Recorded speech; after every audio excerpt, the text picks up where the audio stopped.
a gente pode ter algumas atitudes que geram os terremotos de Deus na nossa vida. Essas manifestações impressionantes da graça de Deus na vida da gente. E eu queria olhar para a primeira delas, que se encontra no livro do Apocalipse, capítulo 8, versículos 3 a 5, onde a Bíblia vai dizer assim para a gente: outro anjo que trazia um incensário de ouro aproximou-se e se colocou em pé junto ao altar. E a ele foi dado muito incenso para oferecer com as orações de todos os santos sobre o altar de ouro diante do trono. E da mão do anjo subiu diante de Deus a fumaça do incenso, com as orações dos santos. E então o anjo pegou o incensário, encheu com o fogo do altar e lançou-o sobre a terra. E houve trovões, vozes, relâmpagos e um terremoto. Esse texto nos dá uma explicação gráfica do que acontece quando nós oramos. Se você quer ter um terremoto de Deus na tua vida, aprenda a orar.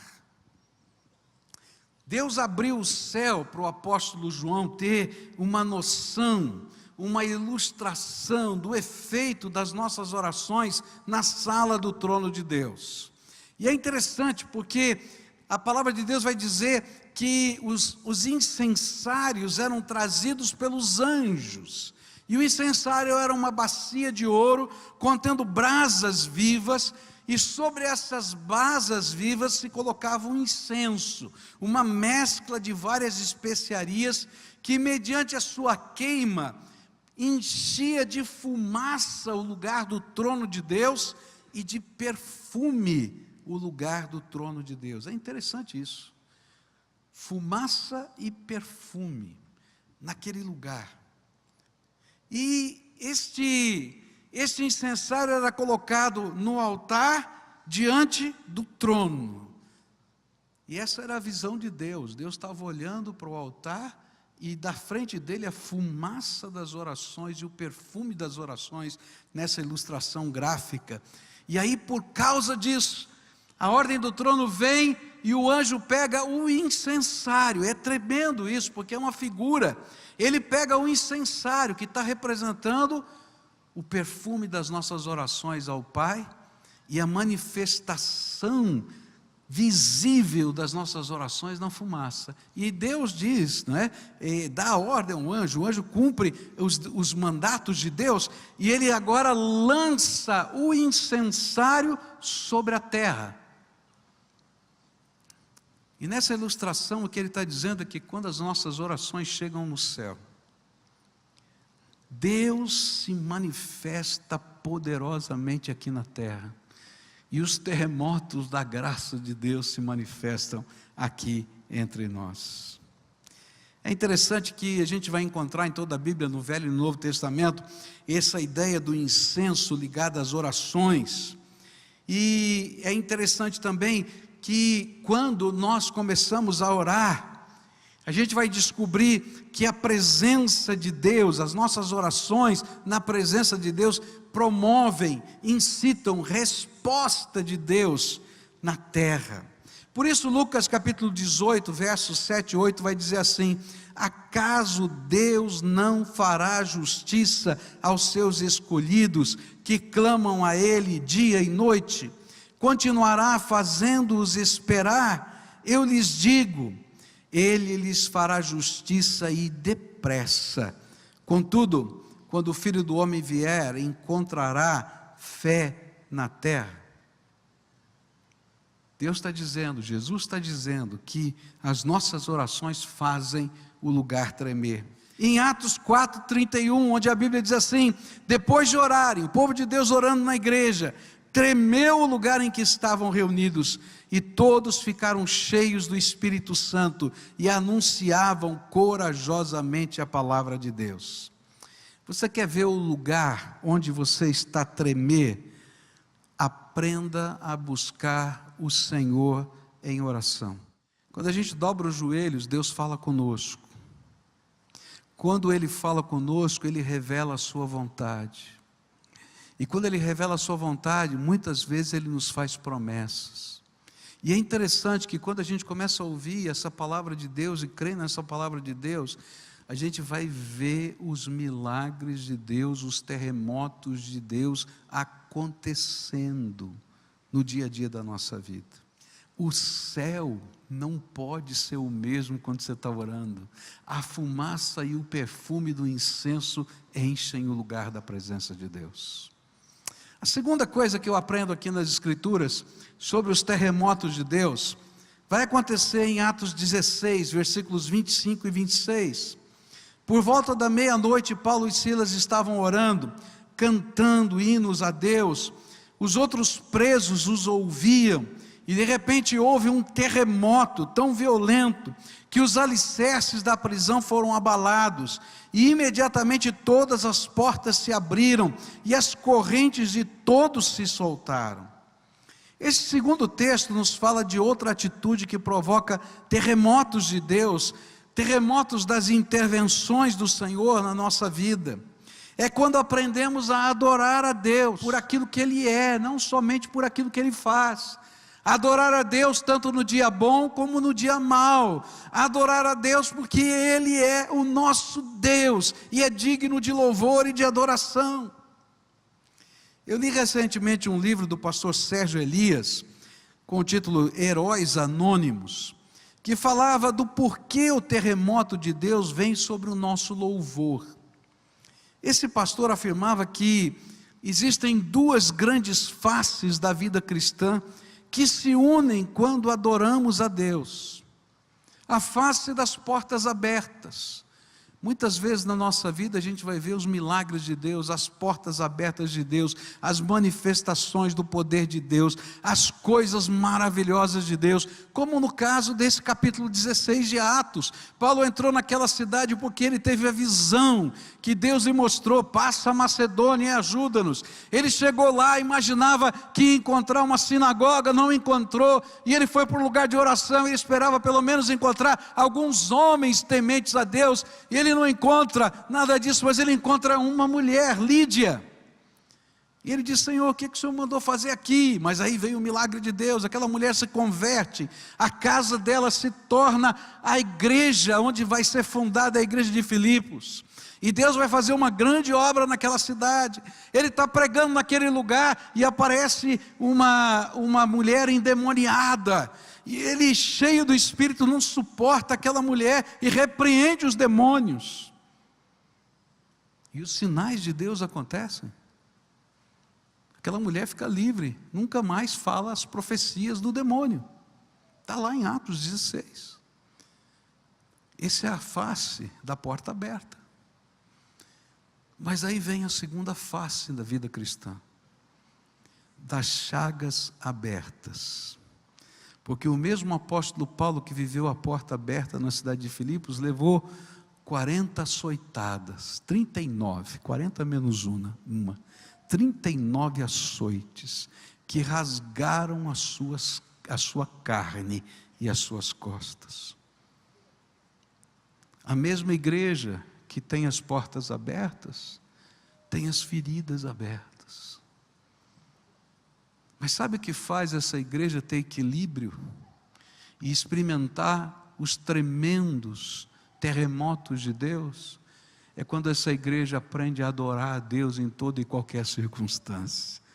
Meia-noite ele não consegue dormir. Sabe por que eu acho que ele não conseguia dormir? Porque estava doendo as costas. Sabe por que eu acho que estava doendo as costas? Porque quando ele é liberto da cadeira e vai para a casa do carcereiro, a primeira coisa que o carcereiro faz é tratar das feridas de Paulo. Devia estar doendo muito. E ele estava lá nas cadeias, preso ao tronco. E aí ele tinha uma opção: resmungar ou adorar. E ele optou em adorar. E ele está cantando louvores a Deus. E sabe o que acontece? No meio dos louvores, Deus habita. E o cárcere tremeu. Sabe, queridos, o cárcere não só tremeu, mas as correntes foram quebradas pelo tremor da presença de Deus. É tremendo isso. É tão impressionante que o carcereiro leva esse homem para casa, trata das suas feridas, é batizado naquela mesma noite. E quando chega na manhã do outro dia, ele volta para a cadeia, trazendo Paulo preso outra vez. E a grande lição é que a pessoa que sabe adorar a Deus nunca está presa, não tem correntes que a segurem. Porque se ele está na cadeia, ou se ele está na casa do carcereiro, tanto faz, porque o Senhor é a sua força e a sua libertação. É o poder de Deus que está operando na nossa vida, e Deus se manifesta no meio desses louvores. Anos atrás nós tivemos aqui na nossa igreja um evangelista da Alemanha, que tem trabalhado de uma maneira muito impressionante na África. Os congressos que ele tem dirigido de evangelismo na África reúnem mais de 100 mil pessoas. Eles não acontecem em estádios, porque não cabem em estádios. Eles acontecem em grandes campos, não é? Com várias colunas de som, e as pessoas se acampam ali, e milhares de pessoas têm se convertido nesses congressos. E ele deu testemunho aqui na nossa igreja, quando ele falou aqui na nossa igreja, de como isso começou. Ele foi para uma campanha evangelística, que Deus havia determinado a ele que fizesse. Ele nunca tinha feito uma campanha assim evangelística num estádio, e ele estava preocupado, Senhor, com o dinheiro, ele estava preocupado com a estrutura, ele estava preocupado com a sua falta de conhecimento, ele não tinha experiência para isso, ele estava preocupado com tanta coisa. Mas enquanto eles estavam naquele estádio, ele contou isso dizendo, para a glória de Deus, que apesar de ele não saber de nada, enquanto o povo de Deus louvava, uma mulher que estava no meio daquele lugar foi curada, simplesmente porque Deus quis fazer assim. E quando aquilo começou a se espalhar, e as pessoas começaram a gritar, aconteceu um milagre aqui, aconteceu um milagre aqui, aconteceu um milagre, e as pessoas correram lá para frente, levando aquela pessoa que tinha sido curada. Houve um grande mover de Deus, e por causa desse mover de Deus, ele continua sendo um evangelista até hoje. Mas tudo aconteceu, porque é no meio dos louvores que Deus habita. Você quer ver um terremoto de Deus na tua vida? Começa a adorar a Deus no dia bom e no dia ruim. Adora a Deus simplesmente porque Ele é Deus, porque Ele é o Senhor da tua vida, e as coisas tremendas de Deus vão acontecer. Por quê? Porque Ele é Deus, e quando a gente adora a Deus, Ele é o meu Deus. Terceira coisa que eu queria deixar com você nessa noite, está no livro de Êxodo, capítulo 19, versículos 18 e 19. O Monte Sinai estava coberto de fumaça, pois o Senhor tinha descido sobre ele em chamas de fogo, e dele subia fumaça como que de uma fornalha, e todo o monte tremia violentamente, e o som da trombeta era cada vez mais forte. E então Moisés falou, e a voz de Deus lhe respondeu. O terceiro texto nos apresenta os terremotos de Deus em nossa vida, quando nós temos a coragem de atender o chamado de Deus. É interessante isso. Moisés subiu a primeira vez naquele Monte Sinai, porque ele viu uma sarça arder, um milagre que ele não sabia explicar. Mas a segunda vez que ele vai subir naquele Sinai, não foi porque ele foi despertado pela curiosidade de entender algum milagre de Deus. Ele subiu aquele monte porque ele tinha um chamado de Deus. Deus havia combinado com Moisés o seguinte: Moisés, quando você tirar o meu povo lá do Egito, você vai vir com esse povo aqui para esse lugar. E quando você chegar aqui com o meu povo, você vai subir nessa montanha, e eu vou falar com você. e eu vou revelar a você os próximos passos, e eu vou dizer para você da minha lei e da minha vontade. E então ele ouviu o chamado de Deus, ele trouxe o povo até o Monte Sinai, e quando ele chegou no Monte Sinai, Deus se revelou a ele de novo e disse: olha, diga para o povo se preparar, porque quando você subir, eu vou me revelar, e eu vou me mostrar para eles, e eles vão ver a fumaça, eles vão ver o fogo, eles vão ver o mover de Deus.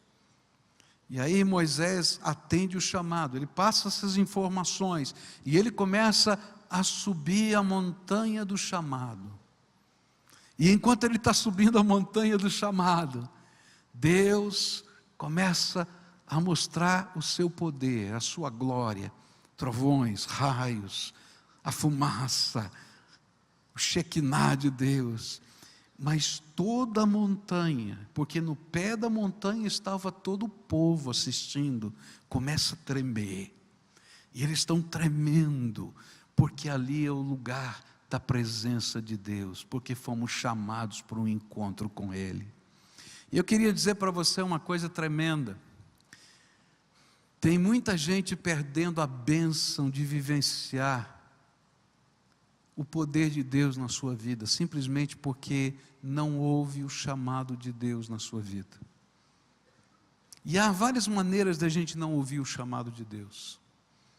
Às vezes nós não ouvimos o chamado de Deus que toca o nosso coração, para que a gente aprenda a caminhar com Ele de modo diferente. Deus não quer que você apenas tenha uma vida cristã, de obrigações religiosas. Deus quer habitar o seu coração e fazer o Sinai acontecer dentro da tua alma. Mas às vezes, a gente não quer compromissos, nem com o Senhor, nem com a igreja, nem com os propósitos de Deus, nem com os alvos de Deus. Outras vezes, nós fugimos dos chamados de Deus. Às vezes a gente tem o Sinai na nossa vida, mas o Espírito Santo de Deus nos diz: agora, meu filho, você vai dar passos de fé, você vai fazer isso, vai fazer aquilo outro. Isso tudo são chamados de Deus para nós, são grandes portas que Deus abre, são oportunidades do Espírito na nossa vida. Mas às vezes a gente se retrai no canto, e a gente diz: não sou eu, não posso, não tem jeito, não tem condição, quando for tal data, quando mudar isso na minha vida. E o Espírito Santo não espera isso não, sabe? O Espírito Santo, quando Ele se revela a nós, Ele diz: filho, estou te falando agora. E toda vez que a gente ouve a voz do Espírito e não atende a voz do Espírito, a Bíblia diz que nós endurecemos o nosso coração. Mas toda vez que a gente é maleável para ouvir o chamado de Deus e a direção do Espírito, a gente vai ver coisas tremendas de Deus acontecendo. Michel compartilhou com a gente em casa, e também compartilhou aqui na igreja a experiência que ele teve. Uma noite ele estava na sua casa, já tarde da noite, casado, e estava ali, e Deus falou com o Michel, e disse: Michel, você tem que procurar um jovem, que você tem trabalhado na vida dele, que está envolvido com drogas, e que ele sumiu de casa, vai buscá-lo. Era tarde da noite, ele não sabia onde o jovem estava, não tinha a mínima ideia do que era, e o Espírito de Deus falou para ele: vai procurar. Ele falou: Deus, vou sair agora de noite, de madrugada, e vou procurar esse moço onde? Em que lugar? Eu não tenho a mínima ideia. E a ordem do Senhor foi: saia, vai procurar o moço. Ele sai, e ele está no seu carro, e de repente vem na mente dele um sentimento. Não houve palavra, não teve anjo, não apareceu um telão do céu, nada disso, um sentimento. Olha, vai lá para o centro da cidade. Que praça que era, Michel? Na Praça Osório. Ele foi lá para a Praça Osório, encostou o carro, começou a andar na praça, procurando a pessoa, procurando de um lado, procurando de outro, e de repente aparece o rapaz. e encontro Michel. Eu disse assim: Michel, você estava gritando aqui, me chamando? Eu disse: não gritei, nem te chamei, mas eu ouvia lá do quarto, do hotelzinho onde eu estava para me drogar, você gritando o meu nome. Não, queridos, era o Espírito de Deus que estava fazendo a sua obra. O lugar treme quando a gente aceita os chamados de Deus na nossa vida. Você quer ver tremer o lugar da tua vida? Aceite o chamado de Deus. Aceite o chamado de Deus na tua empresa. Aceite o chamado de Deus na tua casa. Aceite o chamado de Deus na tua célula. Aceite o chamado de Deus no teu coração, porque Deus quer fazer o Sinai na tua alma. Mas a última coisa que eu queria deixar com você nessa noite é que a Bíblia vai dizer que todos nós vamos experimentar o terremoto de Deus de alguma maneira. Se você não aprender a experimentar o terremoto de Deus na oração, se você não aprender a experimentar o terremoto de Deus na adoração, se você não aprender a experimentar o terremoto de Deus no chamado dele, respondendo o chamado, então um dia você vai experimentar o terremoto de Deus no juízo de Deus. Porque a Bíblia diz que a dureza do nosso coração também provoca os terremotos de Deus. E tanto no Antigo Testamento quanto no Novo Testamento, a Bíblia fala sobre esses juízos de Deus que vêm. Em Isaías 29:6 diz assim: o Senhor dos exércitos virá com trovões e terremoto, e estrondoso ruído, com tempestade e furacão, e chamas de um fogo devorador. Está falando do juízo. Especialmente no livro de Apocalipse, a gente vai encontrar vários textos. Eu não tenho tempo aqui para lê-los todos. Vou ler um. O sétimo anjo tocou a sua trombeta, e houve fortes vozes nos céus que diziam: o reino do mundo se tornou de nosso Senhor e do seu Cristo, e ele reinará para todo sempre.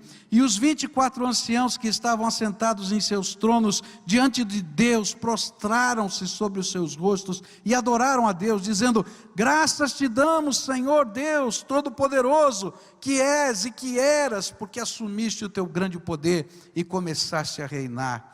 As nações se iram e chegou a tua ira, chegou o tempo de julgares os mortos e de recompensares os teus servos, os profetas, os teus santos, os que temem o teu nome, tanto pequenos como grandes, e de destruir os que destroem a terra. E então foi aberto o santuário de Deus nos céus, e ali foi vista a arca da sua aliança, e houve relâmpagos, vozes, trovões, um terremoto e um grande temporal de granizo. Eu creio que um dos grandes problemas da humanidade é aquela renitente sensação de que podemos controlar as circunstâncias e não viver as consequências dos nossos atos. É o sentimento de que não existe justiça. E quando eu penso no Brasil, eu vejo que esse é o grande problema do Brasil. Se a gente tem essa corrupção que tem no país, é porque ninguém acha que vai ser preso. E quando a justiça começa a agir, há um sentimento em alguns de abuso de poder. Vamos mudar até a lei para fazer agora o abuso de poder, porque tem justiça nessa terra. Agora por quê? A razão é simples. É porque pensam que a sua liberdade pode ser vivida sem qualquer consequência ou prestação de contas. Mas esquecem-se de que toda liberdade envolve o senso de responsabilidade para os limites da mesma. Por isso, muitas vezes nós agimos assim com Deus. Nós desprezamos os chamados de Deus, menosprezamos o convite dele para termos livre acesso à sala do trono, brincamos com o sacrifício de Cristo na cruz, como se fosse algo sem importância e valor. Cada vez que pecamos deliberadamente, eu vou usar uma palavra forte, sem vergonha na cara, avilta o sacrifício de Jesus na cruz, barateia aquilo que Cristo fez por nós. É isso que diz o livro de Hebreus, capítulo 10, versículos 26 e 27. se continuarmos a pecar deliberadamente, depois que recebemos o conhecimento da verdade, já não resta sacrifício pelos pecados, mas tão somente uma terrível expectativa de juízo e de fogo intenso que consumirá os inimigos de Deus. Querido, se você não permite que o Espírito Santo trabalhe poderosamente na transformação da sua vida, para você viver segundo a vontade dEle, toma cuidado, porque vai vir um terremoto sobre você. Toda vez que a gente brinca com Deus, a gente menospreza aquele que é o Santo e o Todo-Poderoso Senhor. Hoje eu vim aqui para convidar você a experimentar o bom terremoto de Deus, terremoto da graça. O terremoto de quando você entra na sala do trono e é recebido por Jesus, o nosso sumo sacerdote. O terremoto que vem porque é no meio dos louvores que Deus habita, quando a gente aprende a adorar a Deus por quem Ele é, não somente por aquilo que Ele faz. Ele é o meu Deus e o meu Senhor. O terremoto que vem quando a gente ouve o chamado de Deus e diz: eis-me aqui, Senhor, estou pronto, usa a minha vida, faz o teu Sinai no meu coração, as minhas mãos são tuas, a minha boca é tua, os meus pés são teus, a minha vida te pertence, a minha casa, os meus bens, tudo é teu, porque o Senhor é o dono da minha vida, e eu quero te glorificar. E aí, queridos, não importa onde a gente esteja, o lugar vai tremer. Agora toma cuidado, porque quando a dureza de coração se instala em nós, o lugar treme, porque a mão de Deus pesa sobre os filhos, e a Bíblia diz que um bom pai disciplina o seu filho, para que ele possa ser salvo daquilo que ele está construindo. Agora, se mesmo com a disciplina ele não quer ouvir, então no fim, o juízo final de Deus virá, e nós não seremos desculpáveis, porque menosprezamos o dom de Deus colocado sobre nós.